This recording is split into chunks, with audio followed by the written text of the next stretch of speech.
Welcome back. Guntur west నియోజకవర్గంలో సంక్రాంతి సంబరాలు ఘనంగా నిర్వహించారు. అమ్మటి రాంబాబు ఆధ్వర్యంలో ముగ్గుల పోటీ నిర్వహించారు. విజేతలకు నగదు బహుమతులు అందించారు. వేడుకలో మాజీ మంత్రి రోజా పాల్గొన్నారు. సంక్రాంతి అంటే మొదట గుర్తొచ్చేది ముగ్గుల పోటీలని రోజా తెలిపారు.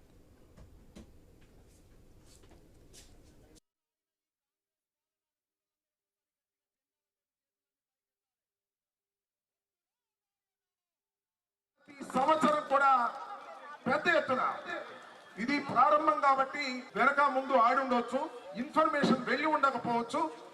కానీ రాబోయే సంవత్సరాల్లో ఇంకా పెద్ద ఎత్తున ఇవాళ 676 మంది పాల్గొంటే రాబోయే కాలంలో వేల సంఖ్యలో పాల్గొనే విధంగా ఉత్సాహభరితంగా ఈ కార్యక్రమాన్ని నిర్వహించాలనేటువంటి తలంపుతో నేనున్నానని ఈ సందర్భంగా నేను మనవి చేస్తున్నా.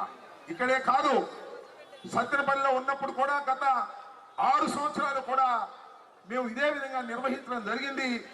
ఈ నిర్వహించడంలో గత లాస్ట్ ఇయర్ 14,900 మంది ఈ ముగ్గుల పోటీల్లో పాల్గొన్నారు. మీరందరూ కూడా సంతోషంగా ఉండాలి, మీ పిల్లల భవిష్యత్తు బాగుండాలి, అలాగే మన రాష్ట్రం బాగుండాలి అంటే జగనన్న ముఖ్యమంత్రి అవ్వాలి. జగనన్న ముఖ్యమంత్రి అవ్వాలి అంటే ప్రతి వైఎస్ఆర్సీపీ ఎమ్మెల్యే ఎంపీలు గెలవాలి. గెలిచిన రోజు మన రాష్ట్రం మళ్ళీ అభివృద్ధి వైపుకి పరుగులు తీస్తుందని కూడా మీకు తెలియజేసుకుంటూ, అపోజిషన్లో ఉన్నా అధికారంలో ఉన్నా మాకు పదవులతో సంబంధం లేదు, ప్రజల సంతోషమే మా ముఖ్యమని ఈ సంక్రాంతి సంబరాలు అంగరంగ వైభవంగా చేసిన మా అంబటి రాంబాబు గారికి మరోసారి కృతజ్ఞతలు తెలియజేసుకుంటున్నాను.